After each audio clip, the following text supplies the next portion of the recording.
Hello, YouTube.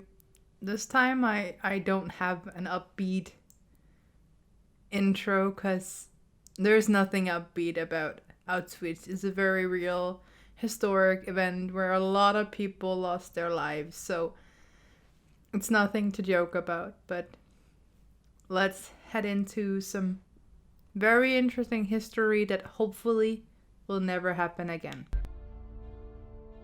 Auschwitz was the largest camp established by Nazi Germany. It was a huge complex within which 2 forced labor camps and 1 death camp operated.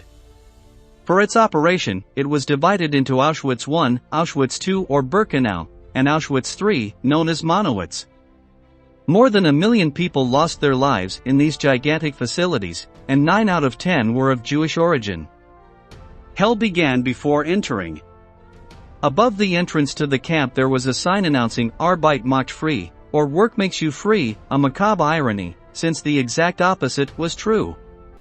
And I have to admit that hearing those words that so many was killed here as I'm entering Auschwitz-Birkenau on just the sunniest day of the month, like so many tourists walking around here, and just knowing the history as we're walking around here as a part of that history, it seems so unreal to even imagine what happened here in literally this place. Literally, they came here on the train and they were either escorted to the gas chambers already or just tortured for months and months until they finally died.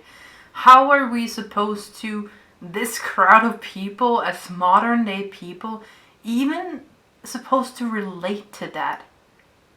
People can't relate to that. And I really felt that as I was walking around. I really was trying to get the whole vibe of the history, but it's something that as a person in the modern day, you can't even wrap your head around this place.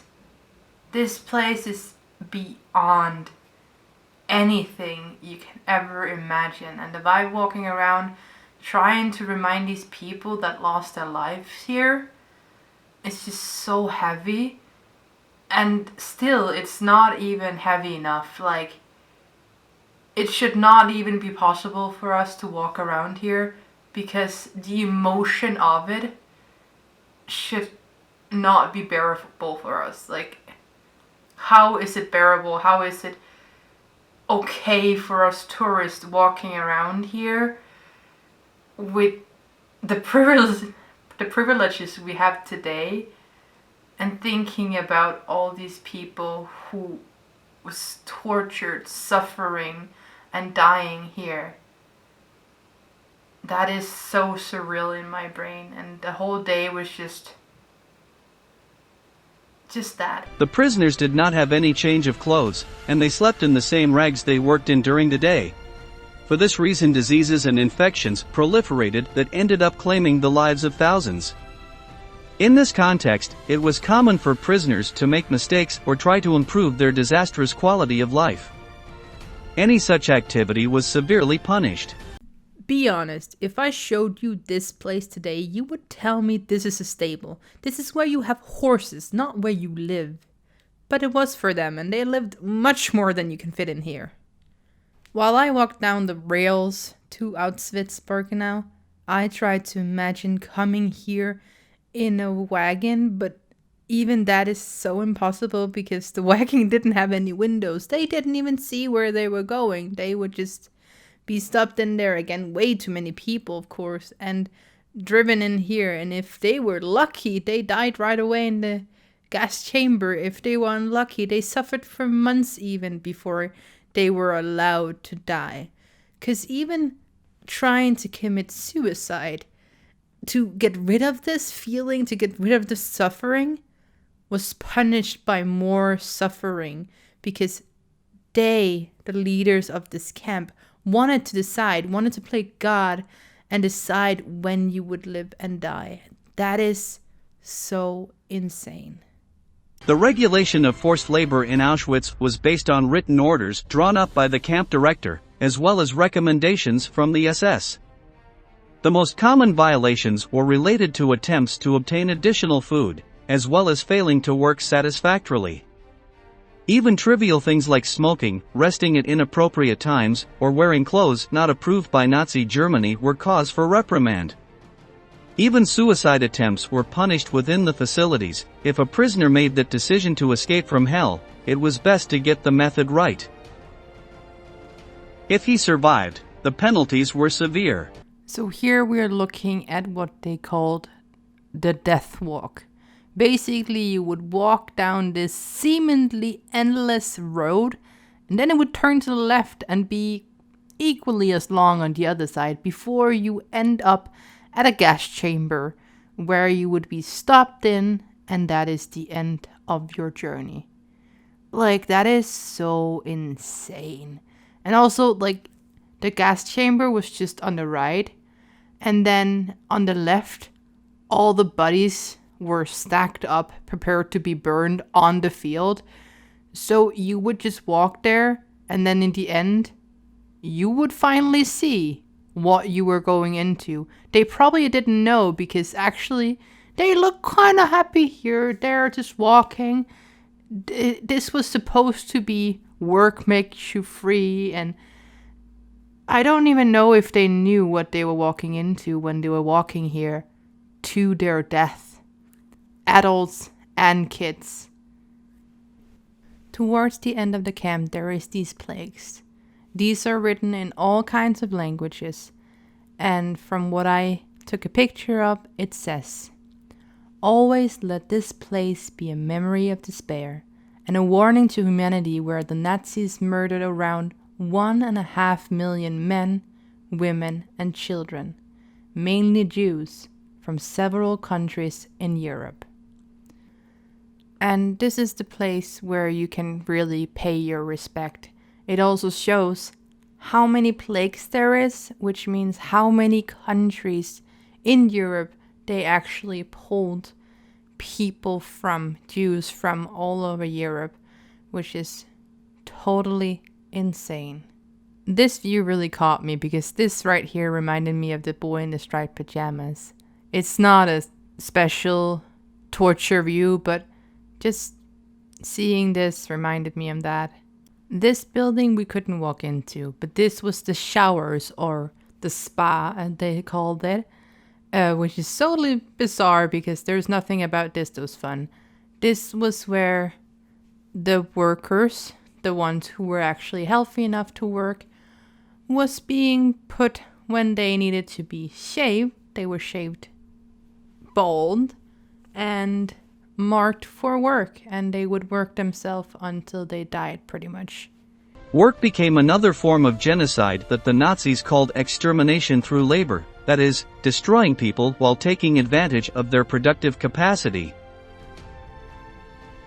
Those who, thanks to their health, escaped immediate death at Birkenau, were prepared for the tortuous life of work. Their heads were shaved and an identification number was tattooed on their left forearm. Stripping them of their identity was the first of many tortures that Auschwitz inflicted on them. Men were forced to wear ragged pants and striped jackets, women wore work dresses. Both genders were given shoes that were not the appropriate size, causing foot deformities and lacerations. Here I arrived to the gas chamber, one of the old ones. And this is where I'm telling you the death walk is walking to.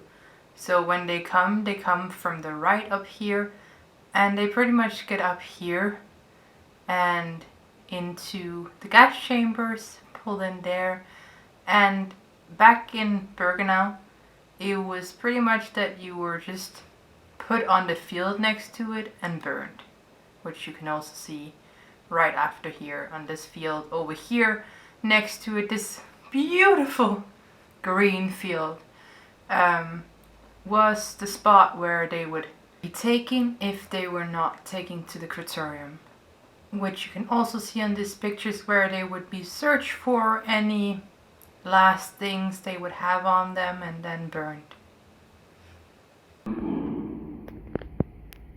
7 morts et 14 He's reading out loud the people who died. Odzyskała żarska wróbla.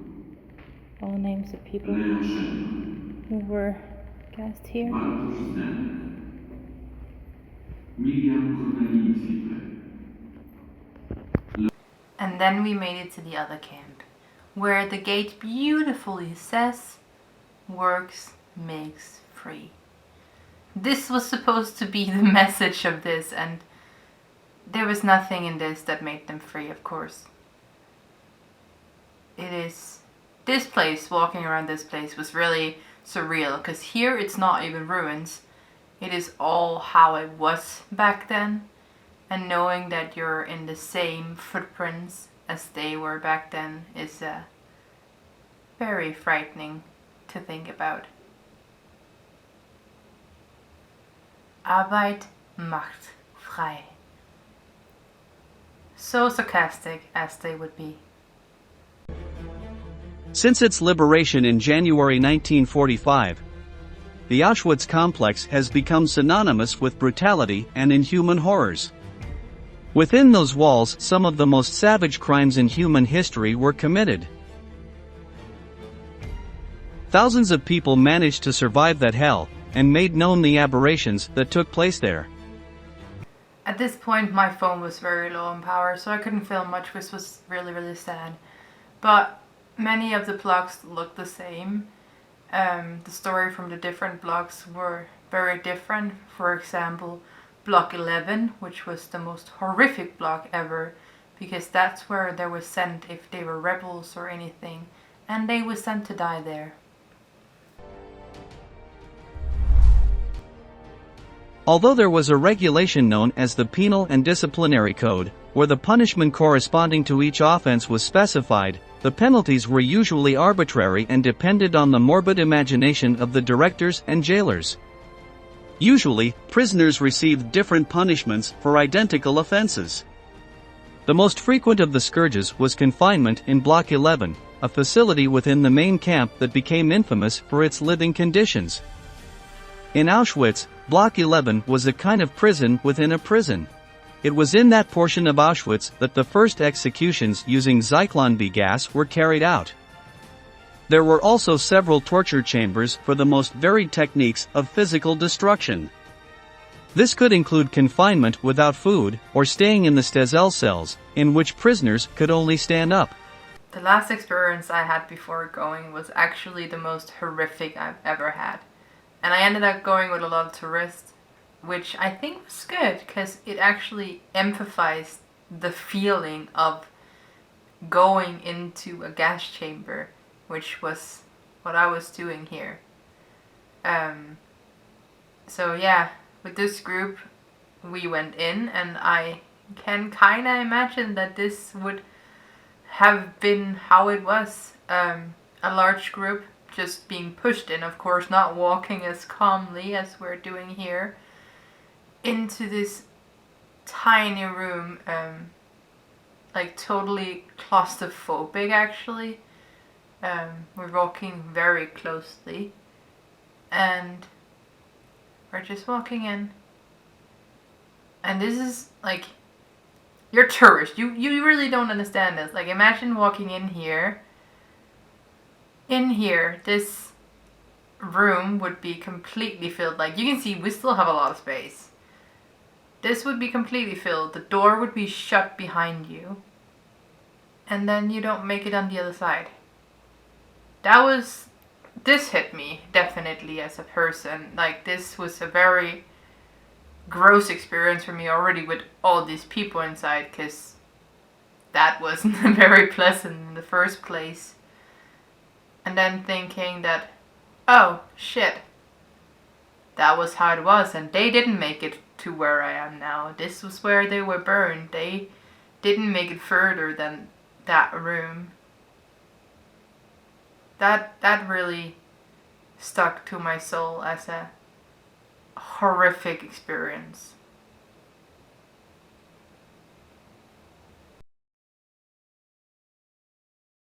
Anyway, thank you for watching along. I really do pay my respect to the people that survived from back then, and also anyone who is near survivors.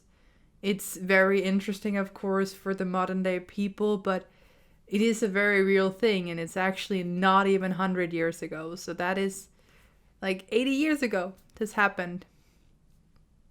Why weren't we further in time? That is crazy. But thank you for watching along. I'm very happy that I went there, and it's definitely not an experience that I ever need again, because I think one time is enough with that tragic story. And I really just pay my respect to the people that ever went through this and all the people who died during this, because God knows what went into the people's mind that thought this could happen in any part of this world in any given time. Anyway, thank you for watching along, and I hope you'll see you next time. Bye.